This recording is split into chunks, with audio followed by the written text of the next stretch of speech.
Oh, good morning, everybody. Wonderful to be with you on this lovely Shabbat. Lovely weather outside, sun is shining, very few clouds in the air. Praise God and Shabbat Shalom, and may the day of rest bring peace, and may it also bring forth the presence of Yutevavai, that you actually experience that presence of Yutevavai today. Father, I pray that you will bless this meeting. I pray that your presence will be um, overwhelming. Just that we sense your presence in a way that we seldom sense it. That you will be our guest of honor. That you will touch my mouth so that everything that I say will only be from your throne and from your inner being, from your spirit, that I will not say anything out of myself, but that I will speak as you want me to speak. I pray that I may speak as I should in a way that makes the message clear. Right. Awesome. Let me just we're on the Parashah Emor, which is the 31st Parashah in the systematical reading cycle, and maybe something just on why we do it. We have a thing that we started living a couple of years ago, and that is follow the pattern, emulate creation, walk in his footsteps, put your feet inside his footprints, and live a Zakar life. In other words, what settled in the mind is action through the hands, the way we live and conduct our lives. So it's very important that we seek Abba Father Yutevava in everything that we do. We discover the intimacy with him as we study the parashas, because we read things that you've never read before, and every year we've been doing it for 4 to 5 years now, and every single year there's new revelations for us in this. So just wonderful to feel that closeness to him, to be at his feet, and to understand what he wants to teach us. It's never old-fashioned. It's never outdated. It's new every morning, like the scripture says. Every morning there's new things. His blessings are new.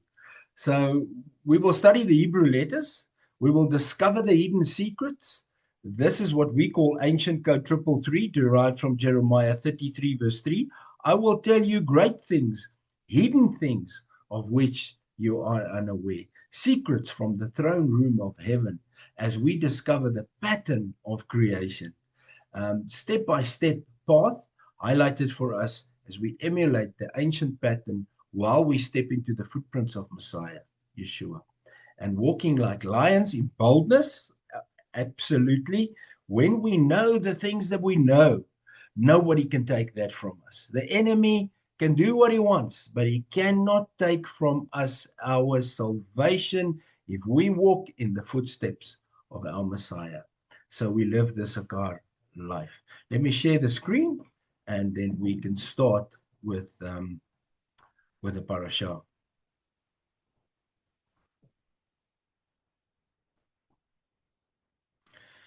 So the parashah is Emor. And what Emor means is to speak. And we will discover through this half an hour what the letters reveal as far as the scriptures is concerned, or this section of scripture is concerned.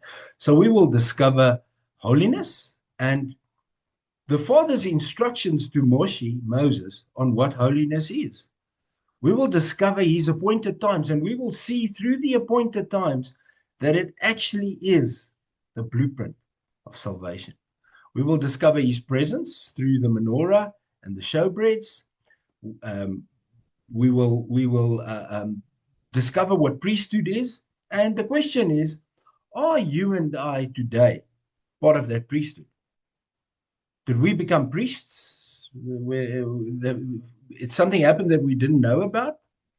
It's going to be interesting. And then the instructions, the Hebrew word for instructions and regulations is the word mitzvot, or mitzvah, if it's more than one.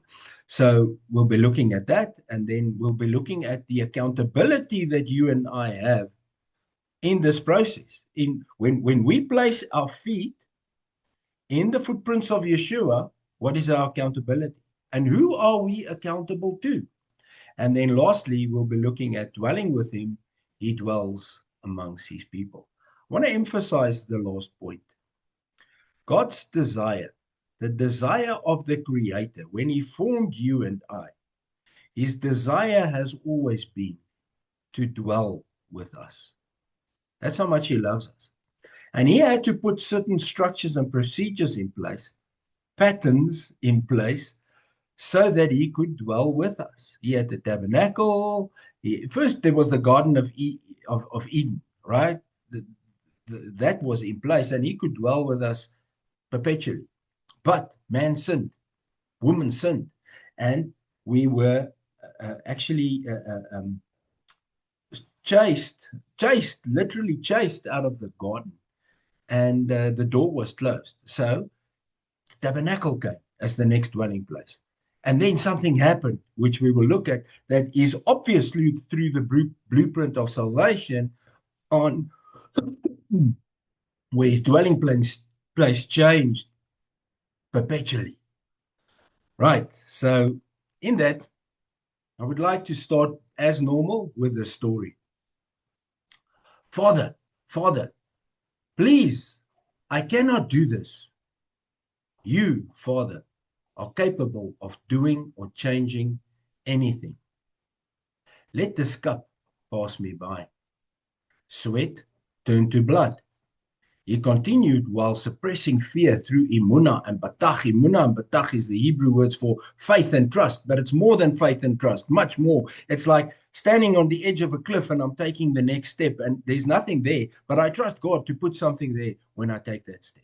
Not by testing him, but because I trust and I have the faith to do so.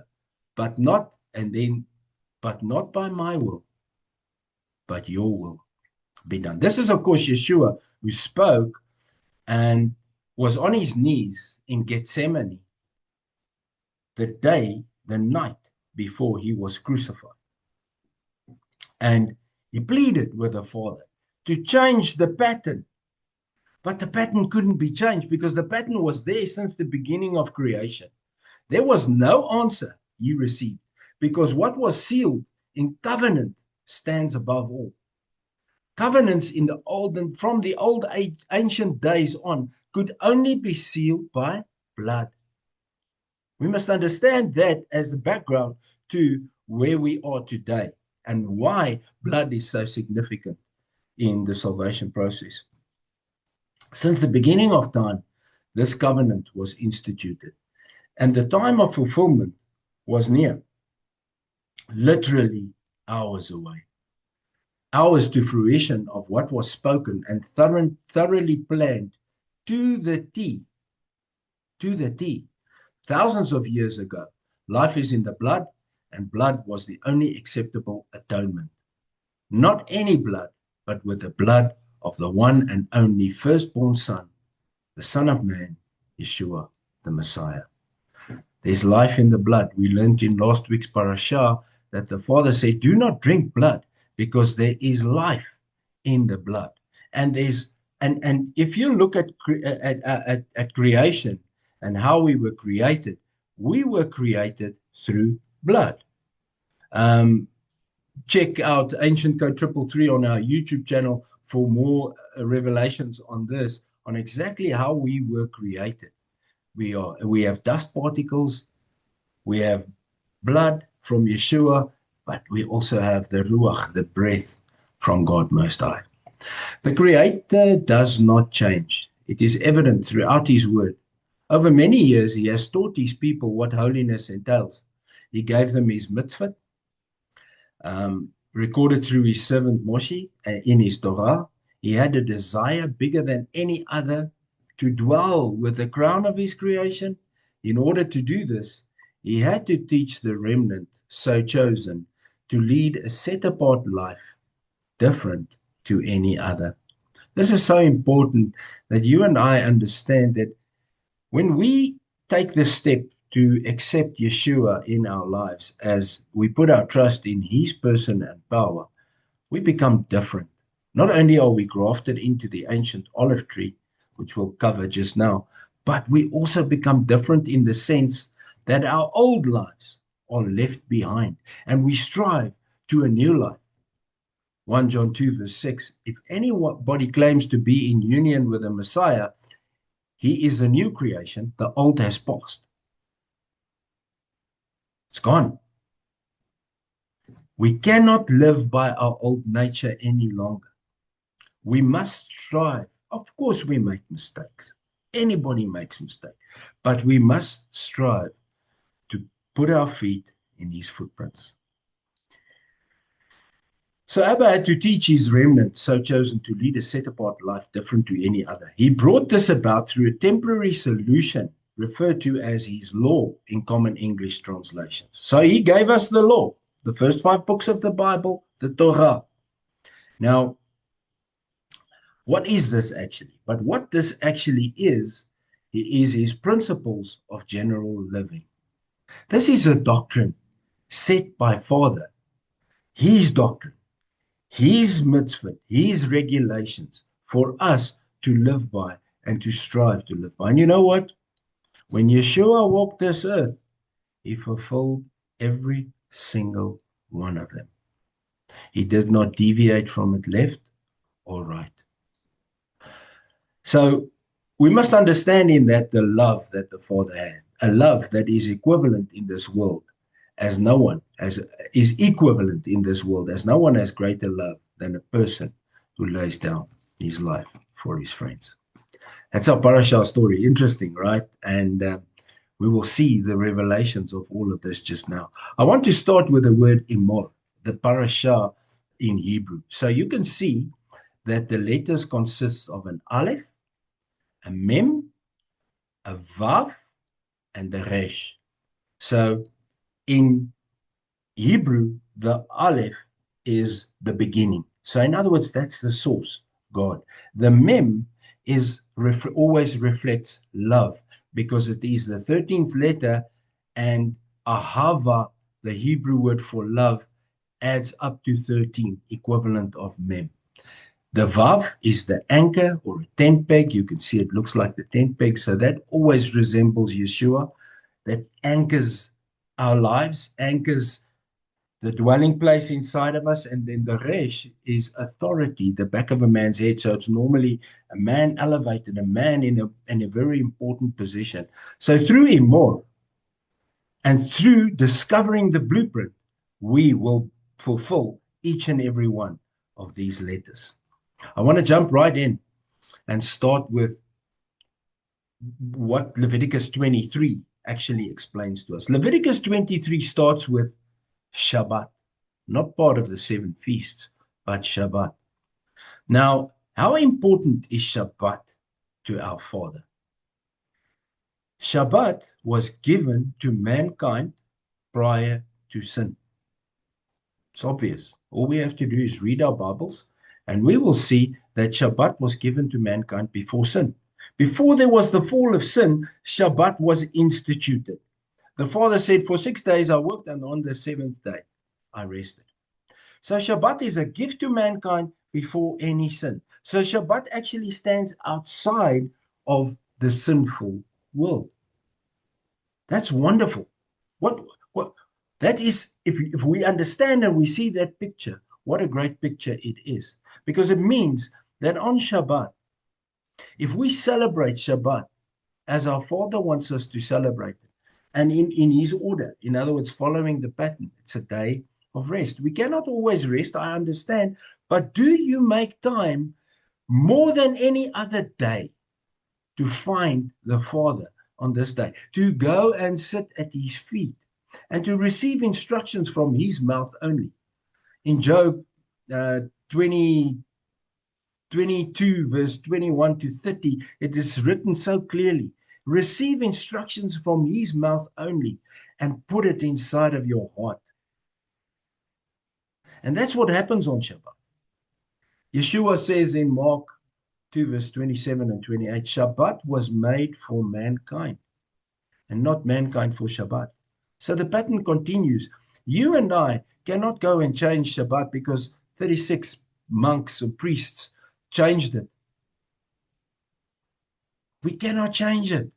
There's nowhere in the Word of God that the Shabbat is changed. Stay with the pattern. Stay with the rhythm. Yeshua celebrated Shabbat. Yeshua said, I am the Lord of Shabbat. Stay with the pattern.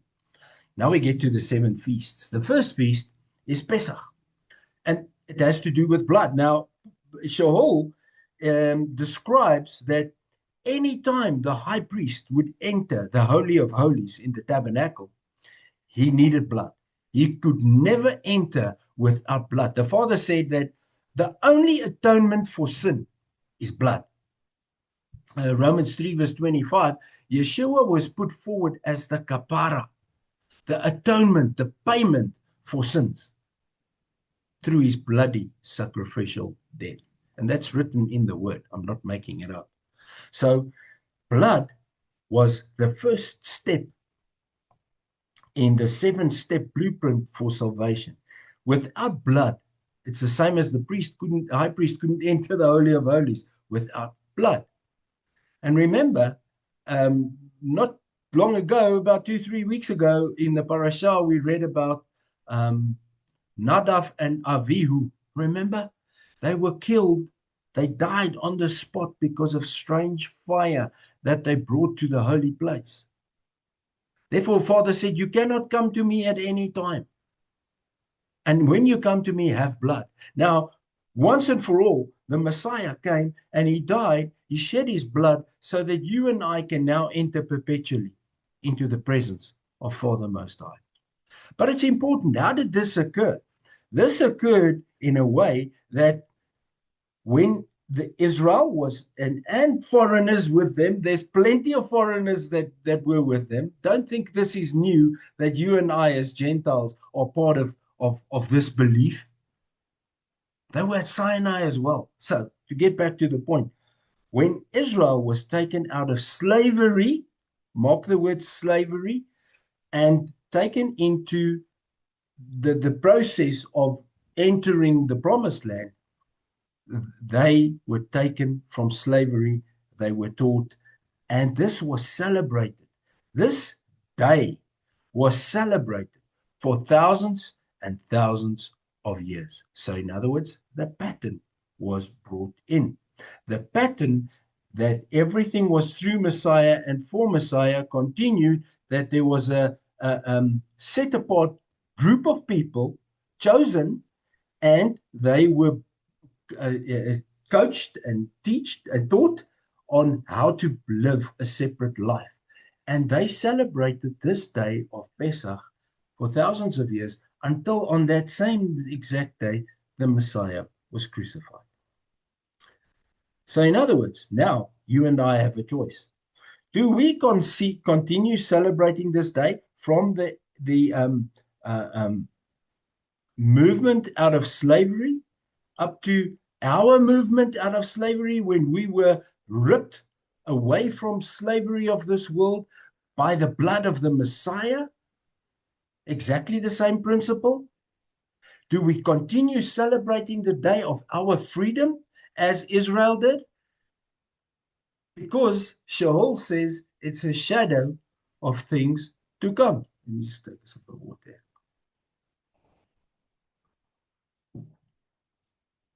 So did Israel stop celebrating? No. Right up to the Messiah, this day was celebrated, and it's even continuing now. Between Jew and Gentile, there's different celebrations. We celebrate this day because the Messiah died on this day for our sins. They celebrated for a different purpose. They're still waiting.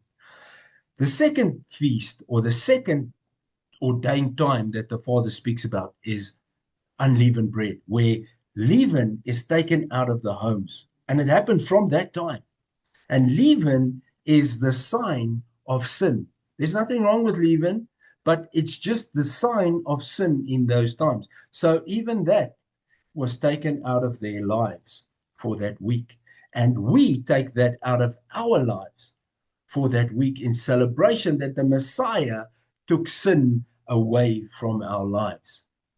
Do we celebrate it, or do we wait for the day of the second coming, and then all of a sudden want to start celebrating it as green rookies, or we can celebrate it as people who have stepped in the rhythm, followed the pattern, walked in his footsteps, emulate creation. The first feast, the third feast, is the feast of first fruits. In other words, now we bring our best. What is the best that we can offer? Yeshua was raised from the dead. We can be raised, elevated above the sinful lives that we led a long time ago. It's interesting in this week's Parashah, I think in 1 Peter 2, verse 4 to 10, Peter Kefa explains that we are set apart. And as set apart people, we are ripped from sin, ripped from the darkness, constantly brought into the light. That's what happens. The leaven, we have authority to take the leaven out of our lives, and we celebrate that. And then in the period where we are now, the days that we count from the first fruits to the Shavuot, what happened on Shavuot? The Spirit was poured out. And in the same way, instructions are now from within. We celebrate that day, that the instructions for us are now from within. And then Yom Teruah, ready to go, the Feast of Trumpets. Now, it's very important that we understand the first 4 feasts have been fulfilled. The last 3 feasts have not been fulfilled. And the last 3 feasts, we are awaiting. So we're in the same position as Israel before the coming of the Messiah, celebrating these days, honoring freedom, celebrating these days, honoring freedom from sin, celebrating these days as when we will bring our first fruits when we're in the promised land. We already moving towards the promised land. So now we can start training to bring our first fruits. And now Shavuot, where the Spirit guides us from within.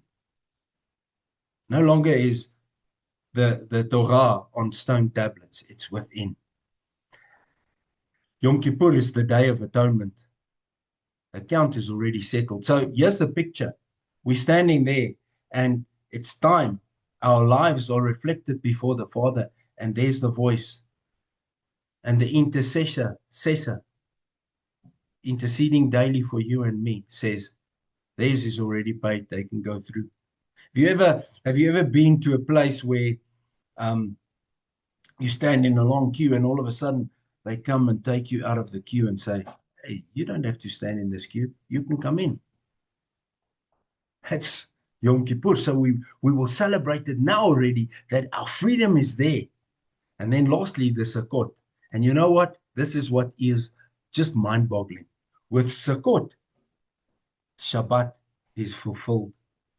Because Sukkot is 1,000-year reign, 1,000 years of Shabbat in the presence of God Most High with Yeshua on the throne. Once again, outside sin. Because we will have been extracted from the sin of this world. And Shabbat for 1,000 years.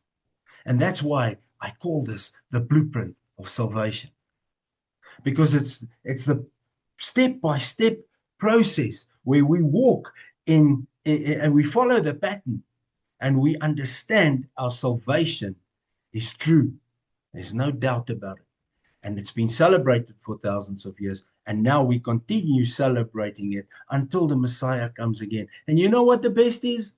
Isaiah, Joel, Amos, Zakariah, Ezekiel, they all confirm that during the next world, these feasts will continue to be celebrated.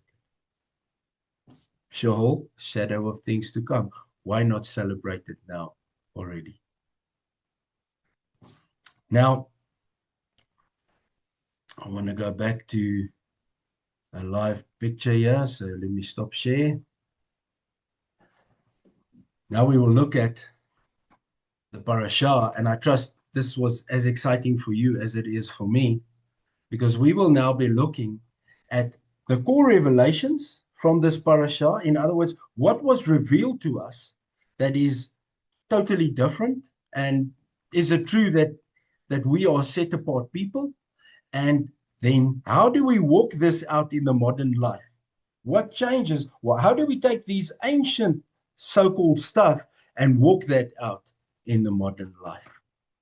Right. So the first revelation, and there's hundreds. Let me just explain. There's hundreds, but we are only going to be looking at 7 core revelations today, and they are: number one, we are to be holy because He is holy. So He took His priesthood and He said, "You are to be holy. You are not allowed to come in the presence of a corpse. Even Aaron, even if your father and mother died, you cannot go and bury them. His sons were there. He wasn't allowed to leave the holy place to go and bury them. So we are in a different world where we need to be set apart and holy because He is holy. So now, does that mean that you and I actually become priests? And I, for one, do not see myself as worthy of becoming a priest, because a priest is supposed to be somebody that's set on a pedestal, right? It's somebody that's just short of Yeshua. Not that any of us can ever come close to Him, because there's only one that can walk on water, like a good friend of mine always said. But here's the truth to walk out. Here's the pattern that we follow to step into His footprints. Matthew 12, verse 50 says this clearly. Yeshua was busy, and they came to Him and they said, "Your brother, your mother, and your sister is here, and they want to see you." Yeshua looked at them and He said, "You know what? Whoever does what my mother, what my father wants," hear this again, "whoever does what my father wants is my brother, sister, and mother." Our family is not necessarily bloodline. Our family has been elevated into a set apart world. It's a different family that we become part of. We become part of the body of Messiah. John 1, verse 12. To anyone who puts their trust in His person and power, He gave the right to become sons and daughters of God. Not because of bloodline, physical impulse, or human intention, but because of God. Because the covenant had to be honored. And it's the same with 1 Peter 2, verse 4. Hear this. This just blew me over. I couldn't believe this, because this was such a confirmation that you and I are called to be priests in the work of God. Priests in the process of work to be done. And we actually bring Him spiritual sacrifices. And we have to ensure that our spiritual sacrifices are acceptable in His presence. And we have the choice. So 1 Peter 2, verse 4, as you come to Him, the living stone, the cornerstone, right? Rejected by people, but chosen by God and precious to Him. You yourselves, as living stones, are being built into a spiritual house. Unbelievable. The temple, right? To be Kohanim, priests, set apart for God to offer spiritual sacrifices is acceptable to Him through Yeshua, the Messiah. So the truth to walk out is that we are walking like priests, working for God, number one. And as that, what is our accountability? How are we to conduct our lives? That is a truth to walk out. The second core revelation comes in Ezekiel, and the book, it's written, they are, the priests, are to teach my people the difference between holy and common. They are the new priesthood. After salvation, and you and I decide, yes, we put our trust in His person and power, we become part of this new priesthood. Kepha, Peter, confirmed it. You and I become part of this new priesthood. We ought to conduct our lives in the way that priests should conduct their lives. So we take from the Torah, the mitzvah, and we gradually start walking in the footprints. We follow the pattern. Anyone who breaks a mitzvah is unclean until evening. That's what was written in the Torah. Now, first of all, the pattern is followed by the Creator himself, because he says, it was evening and it was morning. So the new day starts in the evening at sunset. So a person is unclean and because of a deed. And when the new day arrives, he's cleansed. If he repented, he's cleansed. We don't have to wait for a new day now. So the revelation for us is still that we are cleansed. We are cleansed like a new day because his blessings are fresh every morning. Then revelation number 4, we become children of God, of Yah. It's his abbreviated name, Yud-Heh-Vav-Heh. Seed of Abraham, you and the foreigner with you, explains the Parashah. We become seed of Abraham. In other words, Shaul, Peter, all of them state that we become part of the seed of Abraham when we are grafted into the ancient olive tree. So every blessing that is applicable to Abraham is applicable to you and me. Every obedient instruction that he had to walk through in obedience is your and my instruction as well. We become part of the set-apart family of God Most High. What a revelation, right? Then, did you know that there's 7 Shabbats in the 7 feasts? Follow the pattern, emulate creation. God does nothing as a coincidence. 7 Shabbats in the 7 feasts, continuously reminding us of his holy days and set-apart days that he prepared especially for you and I as his family. Then the Sukkot, the last feast, is the 7th feast, and it's also the 1,000-year reign in Shabbat. And yeah, just something very interesting that I want to share quickly. Do you know that the Sukkot feast on the 8th day is a holy assembly, a convocation, a holy convocation, a holy assembly. It's a set-apart day. And 8 in Hebrew always means entering a new phase. 7 days, a new phase on day 8. And that celebrates the Sukkot time that we are entering, and 1,000 years that we will celebrate our Father, our Messiah, Shabbat. The last revelation is, of course, then the Shabbat that we will have forever once the 1,000-year reign is completed and the enemy is defeated forever. We will be in a possession of the new city and Shabbat forevermore. No end to that Shabbat. The first truth to walk out was that we are set apart. We are a family of Yeshua. We are family of God. And therefore, he has prepared and procured for us what is needed in our walk. The second one is that we are to lead a Zakarian lifestyle, a different lifestyle, because we are grafted into the ancient olive tree. So we are to take in what Father shows us and what he teaches us, and like Yeshua, and we are to take that in and settle it in our mind and then action it through our hands. And people should see that we live a different life. It's Matthew 5, verse 16. Let your light shine before people, Yeshua says, so that they can see the good things that you do and praise the Father in heaven. The lives that we lead should be of such a nature that people will want to have that life and actually say to us that we are different. I want to be like you. They desire the lifestyle that we have. And that means sticking your neck out in some situations. That means, for instance, that next week Sunday is Mother's Day. The word teaches us nothing of Mother's Day. We understand that if we do a study of Mother's Day, that it is a pagan feast.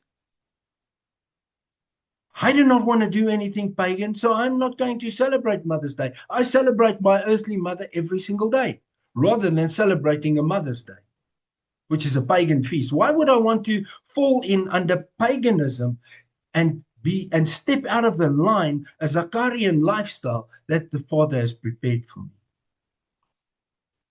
The next truth to walk out is that we must get into the pattern. We must follow the pattern, emulate creation, and understand that day ends at sunset, despite how the world walks it, despite how our calendar works.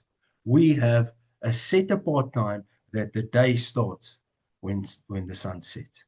Get into that rhythm so that we can start following the pattern that Father created since the beginning. The truth to walk out number 4, the Zakar lifestyle number 4. You and I are sons and daughters of God Most High.